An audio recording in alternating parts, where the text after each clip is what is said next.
ಹೆಸರು ಚರಣ್ವಿ. ನನ್ನ ಸ್ನೇಹಿತರ ಹೆಸರು Akash Naik J, Newton R, Prithviraj V. ಸೂರ್ಯನ ಪರಿವಾರವನ್ನು ಸೌರವ್ಯೂಹ ಎನ್ನುವರು. ಈ ಪರಿವಾರದಲ್ಲಿ 8 ಗ್ರಹಗಳು, 173 ಉಪಗ್ರಹಗಳು, ಸಾವಿರಾರು ಕ್ಷುದ್ರ ಗ್ರಹಗಳು, ಉಲ್ಕೆಗಳು ಮತ್ತು ಧೂಮಕೇತುಗಳಿವೆ. ಸೂರ್ಯ ಒಂದು ನಕ್ಷತ್ರ. ಸೂರ್ಯವು ಸೌರವ್ಯೂಹದ ಕೇಂದ್ರಬಿಂದು. ಬುಧ ಇದು ಸೂರ್ಯನಿಗೆ ಅತ್ಯಂತ ಹತ್ತಿರದಲ್ಲಿರುವ ಗ್ರಹ. ಇದರಲ್ಲಿ ನೀರಿಲ್ಲ. ಇದು ಬಹಳ ಬಿಸಿಯಾಗಿದ್ದು ಶುಷ್ಕ ವಾತಾವರಣವನ್ನು ಹೊಂದಿದೆ. ಇದು ಎಲ್ಲ ಗ್ರಹಗಳಿಗಿಂತ ಕಡಿಮೆ ಅವಧಿಯಲ್ಲಿ ಸೂರ್ಯವನ್ನು ಸುತ್ತುತ್ತದೆ. ಶುಕ್ರ ಇದು ಸೂರ್ಯನಿಂದ 2ನೇ ಸ್ಥಾನದಲ್ಲಿರುವ ಗ್ರಹವಾಗಿದ್ದು ಭೂಮಿಗಿಂತ ಸ್ವಲ್ಪ ಚಿಕ್ಕದಾಗಿದೆ. ಇದು ಸೌರವ್ಯೂಹದಲ್ಲಿ ಅತ್ಯಂತ ಪ್ರಕಾಶಮಾನವಾದ ಗ್ರಹ. ಇದನ್ನು ಬೆಳಗಿನ ಚುಕ್ಕಿ, ಬೆಳ್ಳಿ ಚುಕ್ಕಿ ಮತ್ತು ಸಂಜೆಯ ಚುಕ್ಕಿ ಎಂದು ಕರೆಯುತ್ತಾರೆ. ಭೂಮಿ ಇದು ಸೂರ್ಯನಿಂದ 3ನೇ ಗ್ರಹವಾಗಿದೆ. ಇದರಲ್ಲಿ 71% ನೀರನ್ನು ತುಂಬಿದೆ.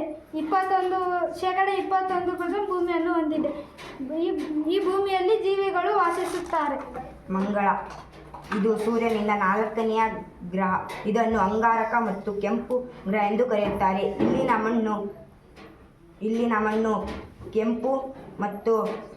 ಕೆಂಪು ಬಣ್ಣದ ಮತ್ತು ಕಬ್ಬಿಣ ಆಕ್ಸೈಡ್ನಿಂದ ಆಗಿದೆ. ಮಂಗಳ ಗ್ರಹವನ್ನು ಎನ್ನುವರು. ಕೆಂಪು ಗ್ರಹ ಎನ್ನುವರು. ಗುರು ಇದು ಸೂರ್ಯನಿಂದ 5ನೇ ಗ್ರಹವಾಗಿದ್ದು ಸೌರವ್ಯೂಹದ ಅತ್ಯಂತ ದೊಡ್ಡ ಗ್ರಹವಾಗಿದೆ. ಇದು 1300 ಭೂಮಿಗಳನ್ನು ತುಂಬುವಷ್ಟು ದೊಡ್ಡದಾಗಿದೆ. ಇದನ್ನು ಬೃಹಸ್ಪತಿ ಅಂತಲೂ ಕರೆಯುವರು. ಅಪಾರ ಅನಿಲಗಳು ತುಂಬಿದೆ. ಭೂಮಿಯ ಮೇಲೆ 3ರಷ್ಟು ವಿಸ್ತಾರವಾದ ದೊಡ್ಡ ಕೆಂಪು ಮಚ್ಚೆ ಹೊಂದಿದೆ. ಇದನ್ನು ಗುರು ಗ್ರಹ ಎಂದು ಕರೆಯುತ್ತಾರೆ. ಶನಿ ಗ್ರಹ ಇದು ಸೂರ್ಯನಿಂದ 6ನೇ ಗ್ರಹವಾಗಿದೆ. ಇದರ ಸುತ್ತ ಉಂಗುರಗಳನ್ನು ಹೊಂದಿದೆ. ಇದರ ಸುತ್ತ ಉಂಗುರಗಳನ್ನು ಹೊಂದಿರುವುದರಿಂದ ಇದನ್ನು ವಿಶಿಷ್ಟ ಗ್ರಹ ಅಥವಾ ಬಹಳ ಸುಂದರ ಗ್ರಹ ಎಂದು ಕರೆಯುತ್ತಾರೆ. ಯುರೇನಸ್ ಇದು ಸೂರ್ಯನಿಂದ 7ನೇ ಗ್ರಹವಾಗಿದ್ದು ಗುರು ಹಾಗೂ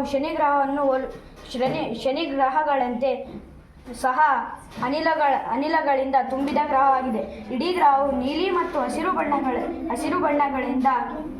ಬಣ್ಣದ ದಟ್ಟವಾದ ಮೋಡಗಳನ್ನು ಆವರಿಸಿದ್ದು ಉಂಗುರಗಳನ್ನು ಹೊಂದಿದೆ. ನೆಪ್ಚೂನ್ ಇದು ಸೂರ್ಯನಿಂದ 8ನೇಯ ಹಾಗೂ ಸೂರ್ಯನಿಂದ ಅತಿ ದೂರದಲ್ಲಿರುವ ಗ್ರಹ. ಇದರ ಸಂಯೋಜನೆಯು ಯುರೇನಸ್ ಗ್ರಹವನ್ನು ಹೋಲುತ್ತದೆ. ಧನ್ಯವಾದಗಳು.